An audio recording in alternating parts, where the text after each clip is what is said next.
नमस्कार बच्चों, कैसे हैं आप सब। आशा करती हूँ आप सभी अच्छे होंगे, स्वस्थ होंगे, खुश होंगे और अपनी पढ़ाई भी अच्छे से कर रहे होंगे। तो जैसा कि आप सभी जानते हैं, मैं हूँ आपकी हिंदी की अध्यापिका और मैं स्वागत करती हूँ आप सभी का आईसीटी वर्चुअल क्लासरूम में।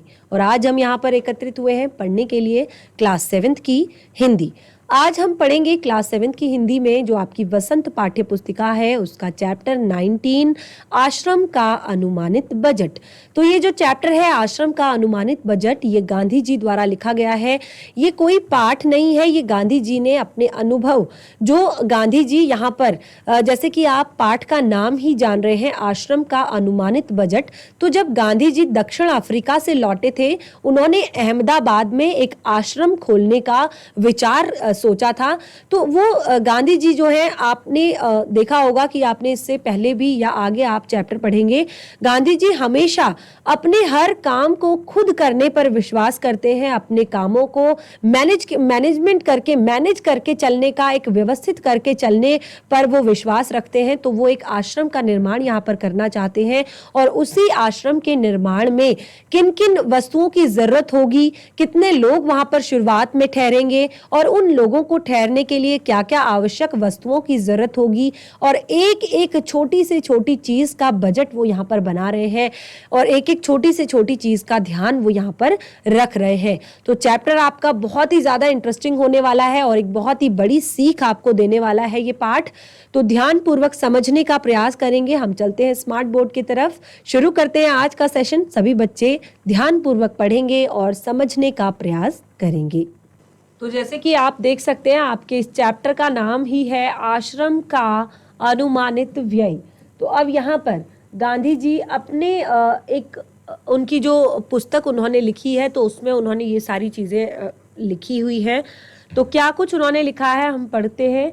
आरंभ में संस्था यानी कि आश्रम में 40 लोग होंगे। वो कहते हैं कि शुरुआत में आश्रम में लगभग 40 लोग होंगे और कुछ समय में इस संख्या के 50 हो जाने की संभावना है। यानी कि वो एक संभावना जता रहे हैं कि अभी शुरुआत में 40 लोग हैं, तो क्योंकि आश्रम का जब काम बढ़ता जाएगा, आश्रम में जब लोगों का आना जाना शुरू हो जाएगा, तो शायद ये जो संख्या है ये भी बढ़ती जाएगी और हर महीने औसतन 10 अतिथियों के आने की संभावना है। यानी कि गांधी जी से मिलने के लिए देश विदेश से बहुत सारे लोग जो है मिलने आया करते थे उनके आश्रम में। तो कहते हैं कि अभी तो फिलहाल यहाँ पर 40 लोग हैं, उसके बाद इन 40 लोगों की संख्या 50 होने की आशंका है कि ये 50 हो सकते हैं। और उसके बाद हर महीने जो लोग अतिथि जो आएंगे घर में, तो उनकी संख्या 10 हो सकती है। तो जैसे घर में आपकी मम्मी या आपके पापा, जब भी क्या होता है कि घर में महीना जब हमारा समाप्त हो रहा होता है, नए महीने की शुरुआत होती है, तो हम डिसाइड करते हैं, हम हिसाब करते हैं पूरा कि इस महीने हमने इतने पैसे यहाँ खर्च करने हैं, इतने पैसे यहाँ खर्च करने हैं, इतने पैसे यहाँ खर्च करने हैं। क्लास 7th में आप हैं, थोड़ा बहुत पॉकेट मनी भी आपको दी जाती है और उस पॉकेट मनी से आप भी देखिए, ऐसा अगर आप बिना हिसाब के, अगर आपको 100 रुपीज़ दिए जाते हैं और आप उसको बिना हिसाब के एक ही दिन में अगर खर्च कर दोगे, तो वो पैसे एक ही दिन में आपके खर्च हो जाएंगे और आपको शायद दोबारा ना मिले, शायद आपको इस बात के लिए डांट भी पड़े। तो अगर आप उसी चीज को आप डिवाइड करेंगे कि मुझे 100 रुपीज को पूरे एक महीने चलाना है या 15 दिन चलाना है, तो कैसे मैं उसको मैनेज करूंगा, क्या क्या मुझे 100 रुपीज में जरूरी चीजें करनी है। तो इसी तरह से गांधी जी इतने बड़े आश्रम का जिम्मा उठा रहे हैं, तो वो भी अपनी सारी चीजों को अच्छे से मैनेज कर रहे हैं, उन पर सोच विचार कर रहे हैं। वो कहते हैं कि यहाँ पर हर महीने लगभग 10 अतिथियों के आने की संभावना है और इनमें जो 3 या 5 होंगे वो सपरिवार होंगे। यानी कि 3 या 5 लोग ऐसे होंगे जो फैमिली के साथ आएंगे, यानी कि सपरिवार आएंगे। इसीलिए स्थान की व्यवस्था ऐसी होनी चाहिए कि परिवार वाले लोग अलग रह सके और शेष एक साथ, यानी कि उन्होंने कहा कि जो आश्रम का निर्माण किया जाना है वो इस तरह से किया जाना चाहिए कि जो गेस्ट आए, जो मेहमान आए, उनमें से कुछ फैमिली वाले गेस्ट अगर आ जाते हैं, परिवार वाले गेस्ट अगर आ जाते हैं, तो कुछ ऐसे कमरे बनाए जाएं, कुछ ऐसे रूम्स बनाए जाएं जिनमें फैमिली वाले गेस्ट एक साथ रह सके, और कुछ ऐसे हॉल बनाए जाएं जहां पर अगर जो सिंगल आदमी आता है वो साथ में, यानी कि 5 से 6 बेड का एक रूम या 10 बेड का एक रूम, जिसमें एक साथ आए हुए जो लोग हैं वो एक सिंगल बेड और एक साथ वाला जो बेड होता है, इस तरह के रूम बनाए जाएं ताकि परिवार वाले लोगों की व्यवस्था अलग की जा सके और शेष लोगों की अलग। और इसको ध्यान में रखते हुए, अब ये सारी बातों को ध्यान में रखते हुए, ये सारी बातों को ध्यान में रखते हुए 3 रसोई घर होने चाहिए। और अब क्योंकि इन सारी बातों को कि फैमिली वाले लोग अलग आएंगे, रहने वाले लोग यहाँ पर अलग होंगे, गेस्ट अलग होंगे, तो 3 यहाँ पर रसोई घर बनाए जाएंगे। और सबसे पहले इस चीज के लिए जगह की जरूरत, कि कितनी लागत, कितनी जगह लगेगी इस तरह का एक मकान बनाने में, इस तरह का एक आश्रम बनाने में। और वो कहते हैं कि और मकान कुल 50,000 वर्ग फुट क्षेत्रफल में बने तो सब लोगों के लायक जगह हो जाएगी। तो जब वो हिसाब कर रहे हैं कि अगर यही मकान 50,000 वर्ग फीट में बन जाए तो सब लोगों के लिए एक परफेक्ट जगह हो जाएगी। और इसके अलावा 3,000 पुस्तकें रखने लायक पुस्तकालय और अलमारियां भी होनी चाहिए। और वो कहते हैं कि लोगों की व्यवस्था तो हो गई, अब जो उनकी पुस्तकें हैं लगभग 3,000 पुस्तकें उनके पास है, तो इन 3,000 पुस्तकों को रखने के लिए पुस्तकालय भी होना चाहिए और उनमें अलमारियां भी होनी चाहिए। तो कम से कम 5 एकड़ जमीन खेती करने के लिए चाहिए, यानी कि कम से कम 5 एकड़ जमीन भी साथ में हो जिसमें कम से कम 30 लोग काम कर सकें। और इतनी खेती के औजार चाहिए जिसमें कुदालियों, फावड़ों और खुरपों की जरूरत होगी। यानी कि आश्रम है तो आश्रम के लिए खेत खलिहान भी होना ज़रूरी है, क्योंकि कुछ जो ज़रूरी चीज़ें हैं, जो एक तरह से किचन गार्डन जो है, जो रसोई में काम आने वाली ज़रूरी चीज़ें हैं, जैसे अगर कहें तो मिर्च के पौधे, धनिया और टमाटर या छोटी मोटी सब्जियां और थोड़े बहुत फ्रूट्स जो उगाए जा सकें आश्रम की ज़रूरत के हिसाब से। तो उन्होंने कहा कि कम से कम 5 एकड़ ज़मीन खेती करने के लिए चाहिए जिसमें 30 लोग काम कर सकें, 30 लोग एक बारी में काम कर सकें।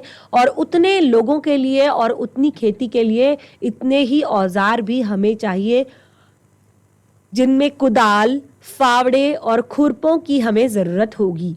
अब बढ़ाईगिरी के निम्नलिखित औजार भी होने चाहिए। वो कहते हैं कि बढ़ाईगिरी करने के लिए, यानी कि आश्रम में कभी लकड़ी काटनी है, कभी बाउंड्री करनी है, कभी कुछ करना है, तो उसके लिए औजार भी होने चाहिए। जैसे 5 बड़े हथौड़े, 3 बसूले, 5 छोटी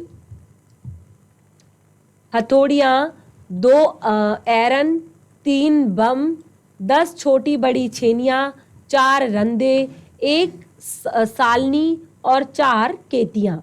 तो ये सारी चीज़ें उनको चाहिए खेती करने के लिए और साथ में बढ़ाईगिरी करने के लिए।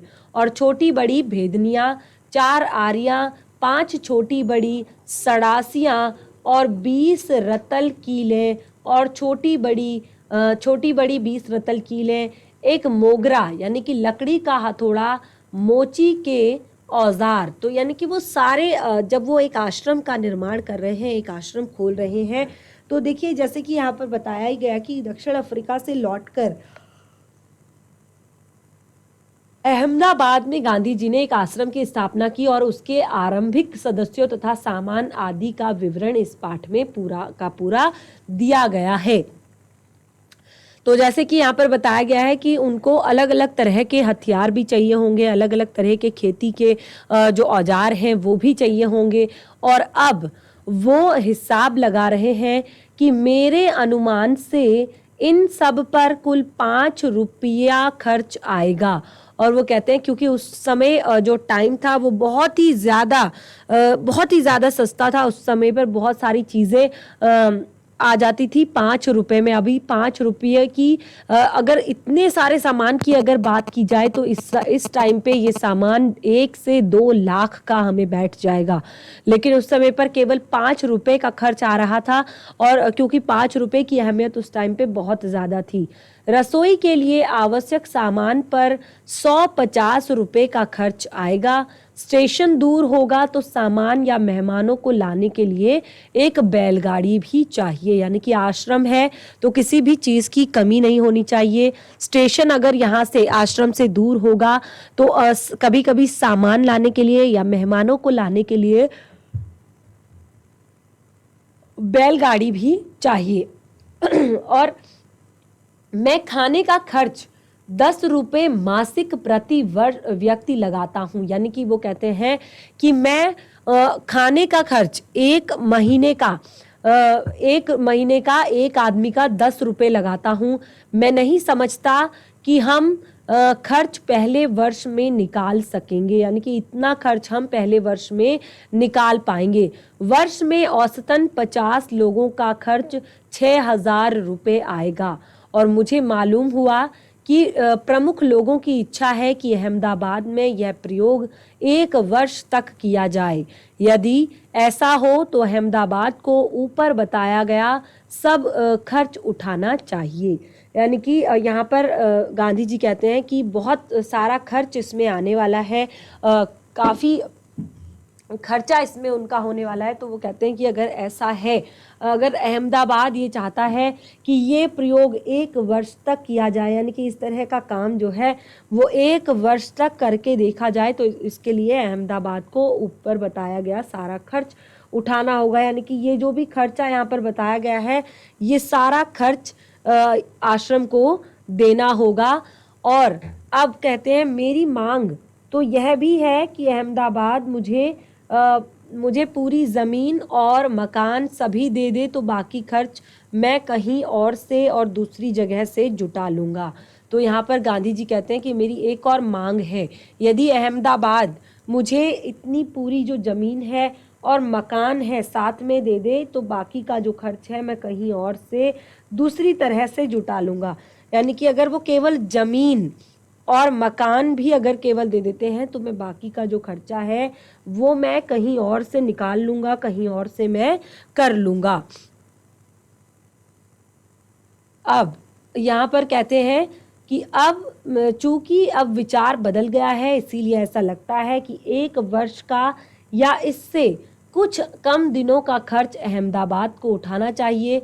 यदि अहमदाबाद 1 वर्ष के खर्च का बोझ उठाने के लिए तैयार ना हो तो ऊपर बताए गए खाने के खर्च का इंतज़ाम मैं कर सकता हूँ। चूँकि मैंने खर्च का यह अनुमान जल्दी में तैयार किया है, इसीलिए यह संभव है कि कुछ मंदें मुझसे छूट गई हों। इसके अतिरिक्त खाने के खर्च के सिवाय मुझे स्थानीय स्थिति की जानकारी नहीं है। यानी कि इसके अलावा वो कहते हैं कि मुझे कोई स्थानीय स्थिति यानी कि कोई ऐसी चीज़ हो सकती है जिसमें खर्च पड़ जाए जिसमें बीच में भी पैसे खर्च करने पड़े, तो वो कहते हैं कि इसमें शायद मुझसे कोई ज़रूरी चीज़ें छूट गई होंगी।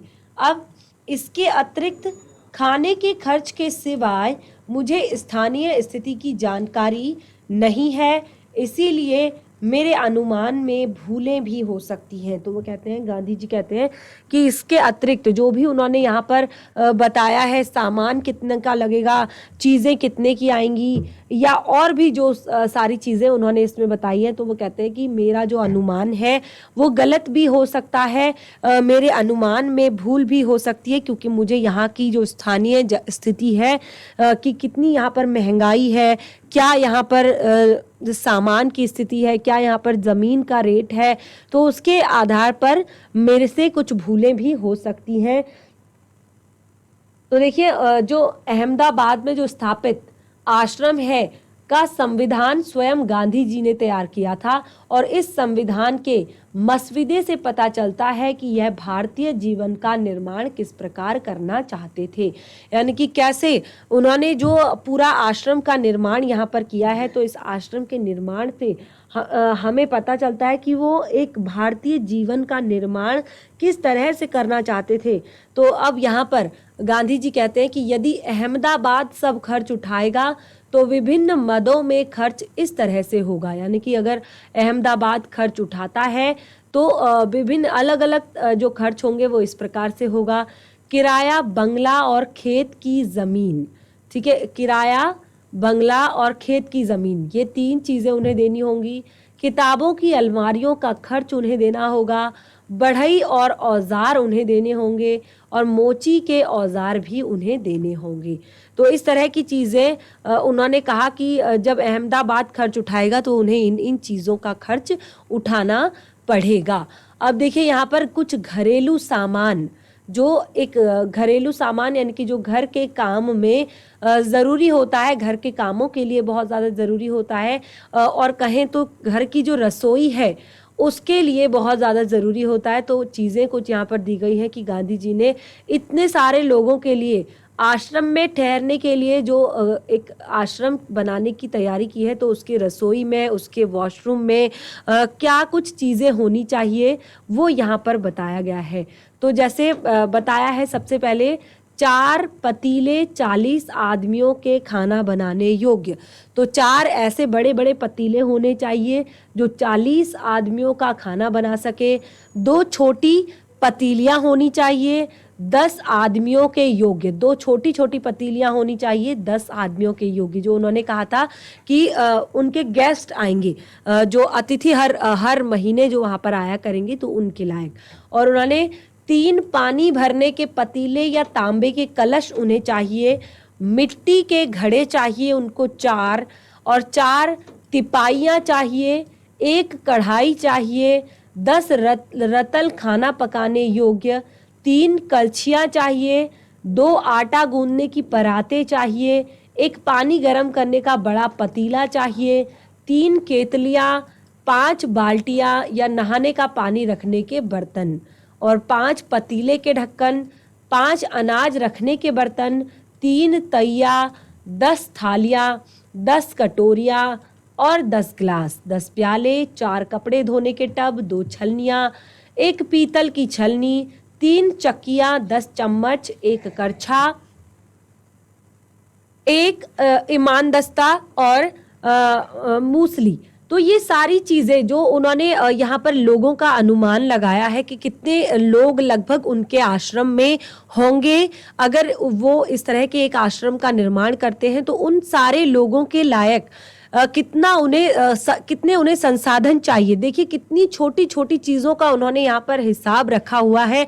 तो ऐसे ही नहीं गांधी जी ने हमारे देश को आज़ादी दिलाई, ऐसे ही नहीं उन्होंने हमारे देश के लिए इतना ज़्यादा पूरे इतने बड़े देश को एकजुट करके रखा, क्योंकि वो छोटी से छोटी चीज़ों का ख्याल रखते थे, छोटी सी छोटी चीज़ों का वो ध्यान रखते थे। तो आप देख सकते हैं यहाँ पर बहुत सारी चीज़ें जो एक घर के लिए बहुत ज़्यादा ज़रूरी होती हैं, और एक ऐसी जगह के लिए आप यहाँ पर देखिए ईमानदस्ता और मूसली से लेकर कितनी छोटी छोटी चीजें, झाड़ू, कुर्सियां, मेजें, किताबें रखने की अलमारियां, दवातें, काले तख्ते, रैंक, भारत के नक्शे, दुनिया के नक्शे, बंबई आहते के नक्शे, गुजरात का नक्शा, 5 हाथ करघे, बढ़ई के औजार, मोची के औजार, खेती के औजार, 4 चारपाइयां, 1 गाड़ी, लालटेन, 3 कमोड, 10 गद्दे, 3 चैम्बर पॉट और सड़क की बत्तियां। तो ये सारी चीजें आप देख सकते हैं, एक एक छोटी से छोटी चीज, ऐसी कोई चीज नहीं है यहाँ पर जो छूट गई हो एक घर में जो जरूरी होती है। तो 40 से 50 लोगों के लिए उन्होंने ये पूरी व्यवस्था की है अपने आश्रम में।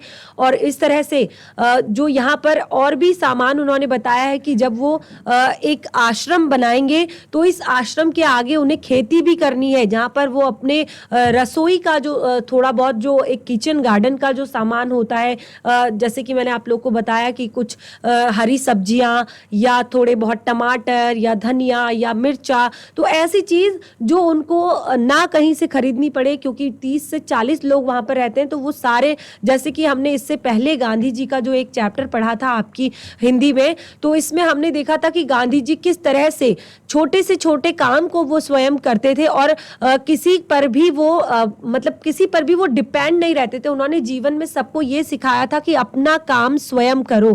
किसी भी काम के लिए हमें दूसरों पर डिपेंड नहीं होना चाहिए कि मेरा काम वो करता तो अच्छा होता। वो हमेशा किचन में, वो रसोई में जब उनके जो सहायक होते थे, अगर वो खाना खा रहे होते थे तो वो बर्तन धो दिया करते थे। अगर उनके सहायक खेत में काम कर रहे होते थे तो वो उनके लिए ब्रेकफास्ट तैयार कर देते थे।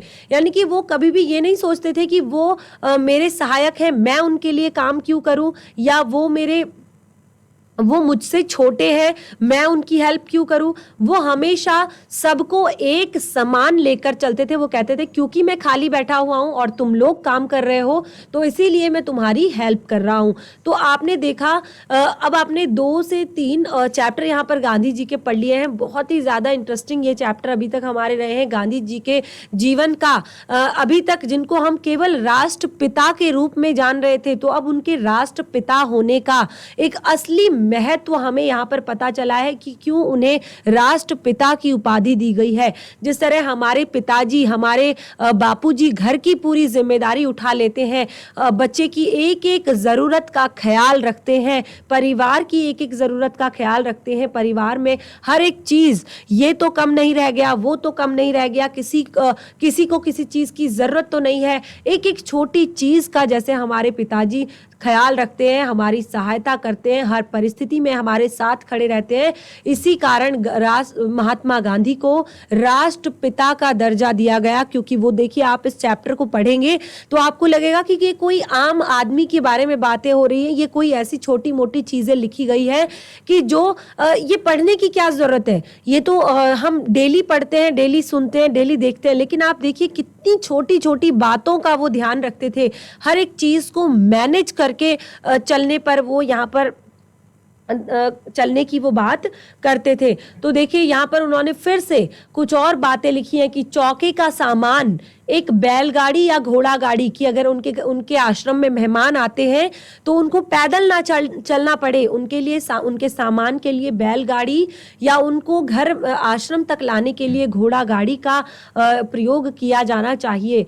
और 1 वर्ष के लिए खाने का खर्च 6,000 रुपए। अगर आश्रम खोला है तो ऐसा नहीं कि आज कमाया और आज ही खत्म कर दिया, तो लगभग 1 वर्ष तक के लिए खाने का जो पर व्यक्ति के हिसाब से, कि एक व्यक्ति का जो खर्चा आएगा 1 साल में वो 1,000 रुपए आएगा। तो इस तरह से 30 लोग अगर यहाँ पर 1 वर्ष में खाना खाएंगे तो उनके लिए कितने पैसों की जरूरत पड़ेगी, उसका पूरा एक खाका तैयार करना, उसके लिए कितनी मेहनत करनी पड़ेगी, क्या कुछ अपने खेत में उगाया जाएगा, क्या कुछ खरीद के लाया जाएगा, ये पूरा एक डिटेलिंग बनाना, सोचिए कितनी बड़ी जिम्मेदारी का काम है। और अगर देखा जाए तो कुछ भी नहीं है, लेकिन अगर सोचा जाए, ध्यानपूर्वक समझा जाए तो बहुत ही बड़ी बात यह है।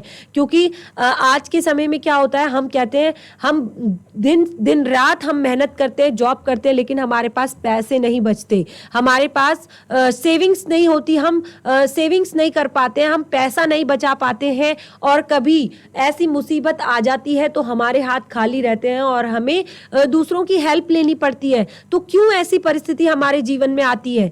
क्योंकि हम को मैनेजमेंट नहीं आता, हम मैनेज करना नहीं जानते कि हमें किस तरह से अपनी चीज़ों को मैनेज करना है। अगर हमें इतने पैसे मिले हैं, जैसे मैंने आप लोग को बताया कि आपको 100 रुपीज़ की पॉकेट मनी दी जाती है, तो आप अपने 100 रुपये को कैसे मैनेज करोगे? आप कैसे उन 100 रुपये का प्रयोग करोगे कि आपको इस महीने के 15 तारीख तक वो 100 रुपये चलाने हैं? कहाँ आपको अपने आप को कंट्रोल करके चलना है, कहाँ अपने पैसे खर्च करने हैं, ये सारी चीज़ें। तो देखिए ये एक सिंपल सा पाठ, एक बहुत ही सरल पाठ हमें एक बहुत बड़ा मैसेज दे रहा है हमारे जीवन में, चाहे छोटों के लिए चाहे बड़ों के लिए, कि आप अगर अपने जीवन को मैनेज करके नहीं चलते हैं, अगर आप हर चीज़ में मैनेजमेंट नहीं देखेंगे, आप हर चीज़ का हिसाब किताब नहीं रखेंगे, तो आप एक दिन बहुत बड़ी परेशानी में फंस सकते हैं, एक बहुत बड़ी मुश्किल में आ सकते हैं। देखिए यहाँ पर कितनी छोटी छोटी चीज़ें, आगे उन्होंने कहा कि मेरा ख्याल है कि हमें लुहार और मिस्त्री के औजारों की भी ज़रूरत होगी, क्योंकि उन्होंने कहा अगर 30 लोग वहाँ पर रहते हैं तो 30 में से हर एक व्यक्ति का अलग अलग काम होता है, कोई ना कोई व्यक्ति किसी न किसी काम में परफेक्ट होता है। तो अगर हमारे पास औजार होंगे तो हमें किसी और आदमी की ज़रूरत नहीं पड़ेगी अपने वहाँ काम करवाने के लिए। तो हमें एक लोहार का भी जो सामान है वो भी हमारे पास होना चाहिए, मिस्त्री का जो सामान होता है वो भी हमारे पास होना चाहिए, और दूसरे बहुत से औजार जो ज़रूरत पड़ने पर काम आए। और दूसरा वो कहते हैं कि इस हिसाब से उनका जो खर्च है और शिक्षण संबंधी सामान का खर्च है अभी वो शामिल नहीं किया गया है। शिक्षण के सामान में 5 से 6 देसी हथकरघों की आवश्यकता होगी। तो इस तरह से अपने पूरे इस चैप्टर में देखिए मोहनदास करमचंद गांधी द्वारा लिखा गया आपका ये पाठ है, ये सारी चीजें उन्होंने अपने लिए लिखी है, लेकिन आज ये आपको एक पाठ के रूप में इतना बड़ा जीवन का सबक दे रही है कि आप इतने बड़े राष्ट्रपिता होते हुए भी, जैसे हमने कहा था कि वो बैरिस्ट्री पढ़कर आए हुए थे और फिर भी वो अपने सारे काम खुद करते थे, अपने ही नहीं वो दूसरों के काम में भी हेल्प करते थे, दूसरों के काम भी वो खुद स्वयं कर लिया करते थे। कभी भी ये नहीं सोचते थे कि ये मेरा काम करेगा, या किसी पर सोचे तो डिपेंड नहीं रहते थे कि अरे ये है तो ये कर लेगा काम। उनको जब काम दिखा तो वो स्वयं उस पर करने लग जाते थे, भले ही दूसरा व्यक्ति आकर उनसे मना करता था या भले ही वो दूसरे व्यक्ति की हेल्प करवाते थे, लेकिन वो किसी भी काम के लिए पीछे नहीं हटते थे। तो चैप्टर हमारा कंप्लीट हो गया है। अब यहाँ पर आपके इस पाठ से जुड़े हुए कुछ अभ्यास के प्रश्न दिए गए हैं, लेखा जोखा कुछ यहाँ पर दिया गया है। तो इस पाठ के प्रश्नों उत्तर को हम करेंगे। देखिए यहाँ पर पहला जो प्रश्न है वो हमें कहा गया है कि हमारे यहाँ बहुत कम लोग खुद नहीं करके किसी और पेशेवर या कारीगर से करवाते हैं। ठीक है, तो ये सारे प्रश्न केवल आपने करने, इसमें कुछ भी करवाने वाली बात नहीं है। आपने जिस तरह से चैप्टर को समझा है, जिस तरह से चैप्टर को पढ़ा है, आप इस प्रश्न के उत्तर खुद से दे सकते हैं। तो हमारे यहाँ आपने देखा होगा कि बहुत से काम जो होते हैं वो लोग अपने आप नहीं करते, वो किसी पेशेवर कारीगर को बुलाते हैं। लेकिन गांधी जी जो थे वो पेशेवर कारीगरों के उपयोग में आने वाले औजारों, छेनी, हथौड़े, बसूले आदि को क्यों खरीदना चाहते होंगे। देखिए जैसे कि मैंने आपको बताया कि वो सोचते थे कि किसी पर डिपेंड क्यों रहना, किसी पर भी वो डिपेंड नहीं रहना चाहते थे, इसीलिए वो सारे हथियार, सारे उपयोगी जो चीज़ें हैं वो लेकर अपने पास रखना चाहते थे, और ताकि ज़रूरत के समय हमें किसी के आगे हाथ ना फैलाना पड़े, किसी के आगे हमें झुकना ना पड़े, किसी को हमें काम के लिए ना बुलाना पड़े, हम ज़रूरत पड़ने पर अपना काम स्वयं कर सकते हैं। तो इसीलिए वो ये सारे जो उपकरण हैं, सारे जो सामान हैं वो अपने साथ रखना चाहते थे, यानी कि सारी चीज़ों को वो अपने पास खरीद कर रख लेना चाहते थे। और आगे का अगला हमारा यहाँ पर प्रश्न है, गांधी जी ने अखिल भारतीय कांग्रेस सहित कई संस्थाओं और आंदोलनों का नेतृत्व किया। उनकी जीवनी या उन पर लिखी गई किताबों से उन अंशों को चुनिए जिनसे हिसाब किताब के प्रति गांधी जी की चुस्ती का पता चलता है।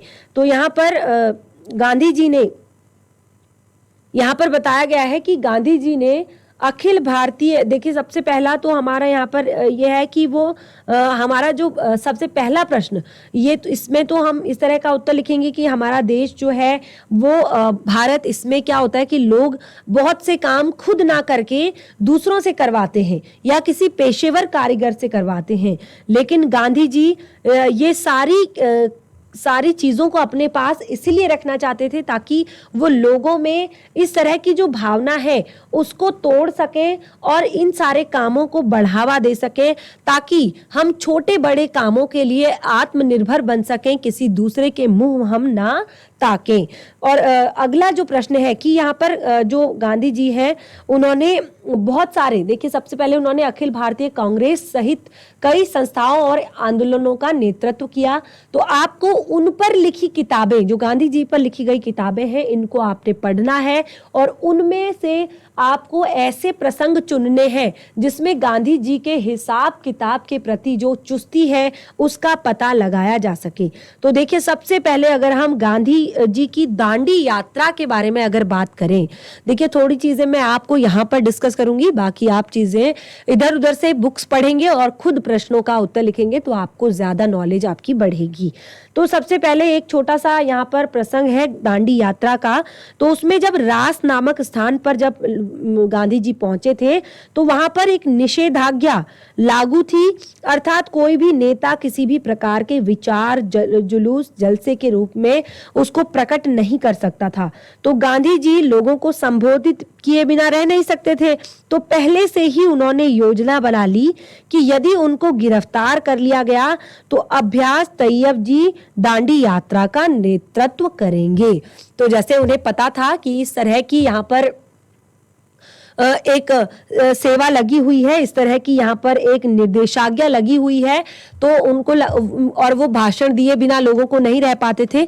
तो उन्होंने ये पहले से ही डिसाइड कर रखा था, पहले से ही सोच रखा था कि अगर उनको जेल हुई, अगर उनको जेल ले जाया गया तो इस दांडी यात्रा को अब्बास तैयबाजी संभालेंगे। तो ये उनके हिसाब किताब का एक उदाहरण यहाँ पर था। और दूसरा कि जब असहयोग आंदोलन वो चला रहे थे उस समय भी वो हिसाब किताब लगाने में पूर्णतः सक्षम थे कि किस तरह से ब्रिटिश शासन पर प्रहार करना है। और यही कारण कई लोग जो है उनकी विचारों की बहुत ज्यादा कद्र करते थे और उनको पूरी तरह से फॉलो करते थे, मानते थे। और दूसरा यहाँ पर एक बहुत ही बड़ी बात हमें इस पाठ में देखने को मिली कि गांधी जी बिल्कुल भी फिजूल खर्च नहीं करते थे। एक एक पैसा वो सोच समझ कर खर्च करते थे कि किस पर कितना खर्च कैसे आएगा। वो कई कई किलोमीटर रोज पैदल चलते थे और जो नॉर्मल काम होते हैं, जो उन्हें लगता था कि ये तो सब कर सकते हैं, इसमें क्या बड़ी बात है। अगर हम केवल अपने जूते सिलने के लिए भी दूसरों पर डिपेंड रहे, अपने लिए लकड़ी काटने के लिए भी अगर हम दूसरों पर डिपेंड रहे, अपने लिए खेती करने पर भी हम दूसरों पर डिपेंड रहे, तो फिर हमें एक अच्छा इंसान, एक मेहनती इंसान कहने का क्या हक। तो वो हमेशा जरूरी कामों के लिए धन खर्च करने पर ही विश्वास रखते थे। वो कहते थे कि पैसा अगर खर्च करना है तो जरूरी कामों पे करना चाहिए, ऐसे नहीं कि देखिए आजकल क्या होता है कि दिखावे की बहुत ज्यादा दुनिया हो गई है। इंसान उतना कमाता नहीं है जितना वो खर्च करता है। क्यों? केवल दिखावे के लिए, क्योंकि उसको भी उस मुख्य धारा में आना है, लोगों के सामने खड़े होना है, लोगों को अपनी पर्सनैलिटी शो करनी है, अपनी पर्सनैलिटी को दिखाना है कि मैं हाँ ऐसा हूं, भले ही वो अंदर से बिल्कुल खोखला हो। तो ये बहुत अच्छी बात नहीं है। आप केवल अपने व्यक्तित्व को लोगों के सामने रखिए, ना कि अपने दिखावे को, ना कि अपने कपड़ों को। आप एक चैप्टर पढ़ेंगे, आपकी आगे की क्लासेस में आएगा, प्रेमचंद्र के फटे जूते। जब आप उस चैप्टर को पढ़ते हैं, आपकी क्लास 8th या 9th में आपका ये चैप्टर आपका आता है, प्रेमचंद्र के फटे जूते। क्लास 9th का चैप्टर है, अभी आप क्लास 8th में जाने वाले हैं, उसके 1 साल बाद ही आप इस चैप्टर को पढ़ेंगे। तो इसमें आप क्या पाएंगे कि मुंशी प्रेमचंद्र जो इतने बड़े साहित्यकार हैं, वो किस तरह की अपने इस पाठ के आधार पर आपको बताना चाहते हैं कि इंसान का जो व्यक्तित्व होता है वो उसके कपड़ों से नहीं दिखाई देता, या उसने अच्छे जूते पहन लिए तो वो उससे नहीं दिखाई देता। उसके व्यक्तित्व की असल पहचान होती है उसके व्यवहार से, उसके ज्ञान से, कि उसका व्यवहार कैसा है लोगों के साथ, वो किस तरह से लोगों को ट्रीट करता है, वो किस तरह से लोगों के साथ मेल जोल बनाए रखता है, किस तरह से लोगों की वो हेल्प करता है, और कितना वो परोपकारी है, कितना वो सहनशील है, कितना वो धैर्यवान है, या बाकी सारी चीजें। तो इस तरह से गांधी जी भी बिल्कुल सेम इसी तरह की चीजें अपने जीवन में आप लोगों को करने के लिए कहते हैं। और कभी भी दिखावे वाली जीवन शैली हमें बिल्कुल भी नहीं अपनानी है। हम जैसे हैं वो हम अपने व्यक्तित्व से बताएंगे, ना कि हम अच्छे कपड़े पहनने से अच्छे हो जाएंगे।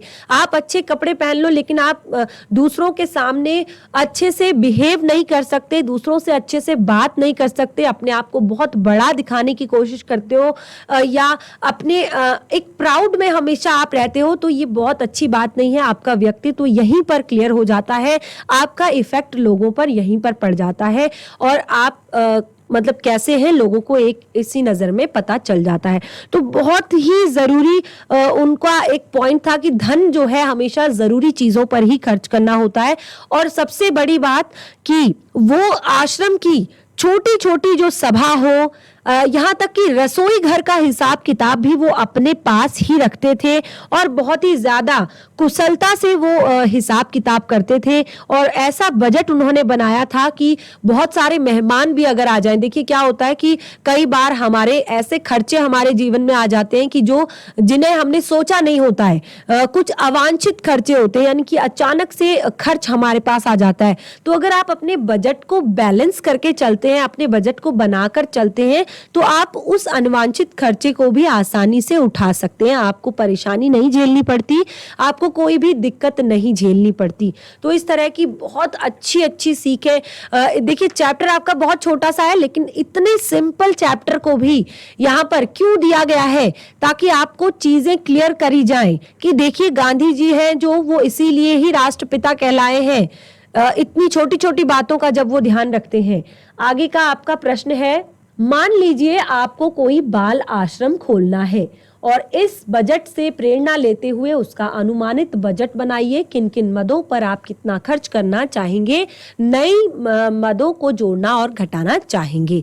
तो ये प्रश्न भी सेम आपके लिए है। तो आपको चैप्टर दिया गया है, बहुत सारी जरूरत की चीजें, इस चीजों का नाम इस पाठ में दिया गया है। तो इसी के आधार पर आपको अगर कोई बाल आश्रम, बच्चों के लिए अगर आपको आश्रम खोलना है, तो आपको किस किस चीजों की जरूरत होगी और कितना बजट आपका बनेगा, वो आपने इसमें लिखना है। अगला प्रश्न है, आपको कई बार लगता होगा कि आप कई छोटे मोटे काम जैसे घर की पुताई, दूध दुहना, खाट बुनना करना चाहें तो कर सकते हैं। ऐसे कामों की सूची बनाइए जिन्हें आप चाहकर भी नहीं सीख पाते, क्या कारण रहे होंगे, और उन कामों की सूची भी बनाइए जिन्हें आप सीख कर ही छोड़ते हैं।